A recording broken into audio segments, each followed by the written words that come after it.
हाँ जी, तो कैसे हो आप लोग? मैं आपका नीलेश भैया बहुत-बहुत स्वागत करता हूँ इस यूट्यूब चैनल पे। दोस्तों, जो सुबह आप लोगों का संस्कृत का पेपर होने वाला है, इस वीडियो में मैं आपको बताने वाला हूँ कि आपका संस्कृत के पेपर में क्या-क्या आएगा। जी हाँ, मेरे दोस्त, आप इन चीज़ों को तैयार कर लेना। आपका जो संस्कृत है, हिंदी की तरह ही ये पेपर होता है, इसमें भी काफ़ी अच्छा मार्क मिलता है। काफ़ी सारे आप लोग को बोलेंगे लोग कि इसमें काफ़ी मार्क कटता है, लेकिन ऐसा बात नहीं है, डायरेक्टली इसमें अच्छा मार्क मिलता है।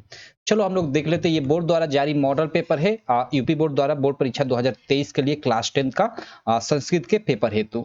देखो, सबसे पहले क्या होगा कि आप लोग का जो 20 ऑब्जेक्टिव इसमें भी आएगा। सब लोग जानते हो कि संस्कृत में भी 20 ऑब्जेक्टिव रहेगा। तो इस 20 ऑब्जेक्टिव में आप लोग का जो खंड अ रहेगा, इसमें 10 आप लोग के जो ऑब्जेक्टिव होंगे, आप लोग के नॉर्मली जो चैप्टर्स हैं उनसे होंगे, और 10 जो ऑब्जेक्टिव हैं वो आप लोग के एक तरह से व्याकरण से संबंधित होंगे, संस्कृत व्याकरण हम लोग कह सकते हैं। तो देखो, जैसे यहाँ पे देखो, यहाँ पहला जो प्रश्न रहेगा ऑब्जेक्टिव में, वो गद्यांश आधारित रहेगा। यहाँ पे देखो, ये आप लोग को एक गद्यांश दे दिया है, और इससे रिलेटेड देखो, यहाँ पे नीचे आपका 2 ठे प्रश्न पूछा हुआ है, ये फर्स्ट और सेकंड। इस गद्यांश को पढ़कर आपको इनका उत्तर देना है। क्लियर? तो ऐसा कुछ प्रश्न रहेगा। उसके बाद देखो, आप लोग का ये तीसरा हो गया। आगे आप लोग का तीसरे के बाद चौथा, पांचवा, छठवां, सातवां और 8वें तक जो प्रश्न 8वें, 9वां, 10वां, 10 नंबर तक जो प्रश्न रहेगा, वो क्या रहेगा कि वो आप लोग के सीधे-सीधे जो आप लोग के संस्कृत के चैप्टर्स हैं, उनसे नॉर्मली सीधे-सीधे डायरेक्टली प्रश्न पूछा रहेगा, और 4 ठे ऑप्शन आपको दिया रहेगा। तो अगर आपने चैप्टर अच्छे से पढ़ रखा है, अपने स्कूल या कोचिंग में एक-एक चैप्टर अच्छे से पढ़ रखा है, आसानी से इन 10 प्रश्नों का उत्तर दे सकते हो आप। 10 में 10 आसानी से आपको मिल जाएगा, अगर आप एक-एक चैप्टर का अर्थ अच्छे से समझे हो तो, ठीक है? अगर नहीं समझे हो एक-एक चैप्टर का अर्थ अच्छे से, तो फिर तो आपको संस्कृत में प्रॉब्लम होने वाली है। तो इस प्रकार ये शुरू में 10 ऑब्जेक्टिव कुछ इस प्रकार के क्वेश्चन होंगे, और उसके बाद इस 10 के बाद जो उपखंड ख, मैंने बताया ना कि आप लोग का जो ऑब्जेक्टिव होगा प्रश्न, वो उपखंड क और ख में बटा रहेगा, जिसमें से जो शुरू के 10 होंगे वो आप लोग के चैप्टर्स जितने भी हैं उनसे होंगे, और उसके बाद उपखंड क में आप लोग के व्याकरण संबंधित होंगे। आप लोग देख सकते हो, हिंदी व्याकरण संबंधित ये आप लोग हिंदी मतलब हिंदी संस्कृत व्याकरण संबंधित ये प्रश्न होंगे, आप लोग यहाँ पे देख सकते हो। ये कहीं ना कहीं इनमें से बहुत सारे प्रश्न आप लोग के सीधे हिंदी से रिलेट होते हैं।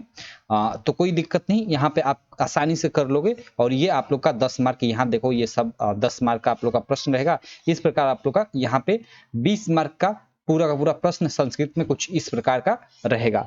तो आशा करता हूँ आपको समझ में आ गया होगा कि संस्कृत में ये 20 मार्क के ऑब्जेक्टिव कैसे आएंगे। उसके बाद उपखंड ख में जो ब है, उसमें क्या क्या आएगा, यानी जो सब्जेक्टिव प्रश्न रहेगा, जिसमें आपको नॉर्मली अपने कॉपी पे आंसर लिखना होगा। उसमें जो फर्स्ट प्रश्न रहेगा वो 4 मार्क का रहेगा। जी हमें दोस्तों, आप लोग देख सकते हो, इसमें क्या रहेगा कि 2 गद्यांश दिया रहेगा। जैसे एक देखो, आप लोग का ये गद्यांश ये है, एक ये गद्यांश है। अब इन दोनों गद्यांशों में किसी एक का, ठीक है, इनमें से किसी एक गद्यांश का आपको क्या करना है, हिंदी में एक तरह से अनुवाद करना है, और जिसका आपको 4 मार्क मिल जाएगा। क्लियर? उसके बाद देखो, सेकेंड जो प्रश्न रहेगा, जो पहले से भी आया करता था, ये पहले भी आया करता था, कि किसी एक पाठ का आपको सारांश लिखना होता था, है ना, कि निम्नलिखित पाठों में से किसी एक पाठ का सारांश लिखिए, और ये 4 मार्क में, पहले ये 4 मार्क नहीं था, शायद 3 मार्क में था, लेकिन अब 4 मार्क में दे रहा है, कि शायद 2 मार्क में था। मुझे एक्चुअली याद भी नहीं है, क्योंकि मैं पता नहीं 5-6 साल पहले कब दिया था परीक्षा हाई स्कूल का, मुझे याद नहीं है। ठीक, तो ओके, तो ये वाली चीजें आपको क्लियर। आगे हम लोग चलते हैं आगे। ये देखो, इसमें कौन कौन आपको चैप्टर तैयार करने हैं, चूंकि थोड़े लड़के यार फोन कर रहे हैं काफी नंबर पे, तो इसलिए दिक्कत हो जा रही है। चलो, इसमें ये भी 3 आप लोग चैप्टर, इन 3 चैप्टर का आप लोग सारांश तैयार कर लेते हो। चूंकि सारांश अगर आपने चैप्टर अच्छे से पढ़ा है, हिंदी अर्थ समझा है, ठीक है, हिंदी अर्थ अगर आपने समझा है, तो आसानी से आप लोग सारांश लिख लोगे। मतलब उस चैप्टर के बारे में आप लोग शॉर्ट में एक तरह से समरी बोल सकते हो। ठीक है, तो कोई भी चैप्टर आ जाए यहाँ पे आप लोग लिख सकते हो। बाकी ये जो 3 चैप्टर दिए हुए हैं, ये तीनों के तीनों काफी इंपॉर्टेंट है, आप लोग देख सकते हो। उसके बाद इसके बाद जो तीसरा प्रश्न होगा, ये भी 4 मार्क का होगा। इसमें क्या होगा कि एक संस्कृत श्लोक दिए, एक नहीं 2 क और ख दिया रहेगा, और इसमें निम्नलिखित में से किसी एक संस्कृत श्लोक का हिंदी में आप लोग को व्याख्या करना होगा। ठीक है, और व्याख्या करने का आपको 4 मार्क मिल जाएगा। ठीक, चौथा प्रश्न आप लोग देख सकते हो यहाँ पे किस टाइप का रहेगा, कि आप लोगों का सूक्ति से संबंधित रहेगा। जो पहले भी ये प्रश्न हुआ करता था, ठीक है, 3 मार्क का आप लोग का रहेगा। इसमें दिया रहेगा क ख ग, निम्नलिखित सूक्तियों में से किसी एक सूक्ति का क्या करना है कि हिंदी में व्याख्या करना है। कई थे आपकी 3 थे ऑप्शन रहेगा, इसमें से किसी एक सूक्ति को जो आ रहा है आपको लेकर और उसका हिंदी में आपको व्याख्या कर देना है, जिसका आपको 3 मार्क मिल जाएगा। क्लियर। और इसके बाद तीसरे के बाद आप लोग का जो चौथे के बाद आप लोग का जो 5वां प्रश्न रहेगा वो क्या रहेगा कि कोई एक श्लोक ये दिया रहेगा, उसका क्या रहेगा कि देखो निम्नलिखित में से किसी एक श्लोक का अर्थ संस्कृत में लिखिए।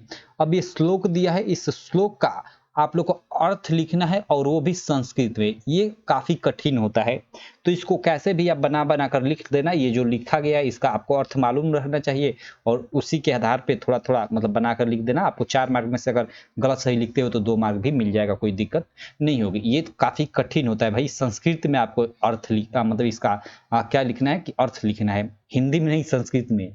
ओके चलो, इसके बाद ये हम लोग का 5वां प्रश्न हो गया। 5वें प्रश्न के बाद 6 नंबर प्रश्न आप लोग देख सकते हो, निम्नलिखित में से किसी एक पात्र का चरित्र चित्रण हिंदी में कीजिए।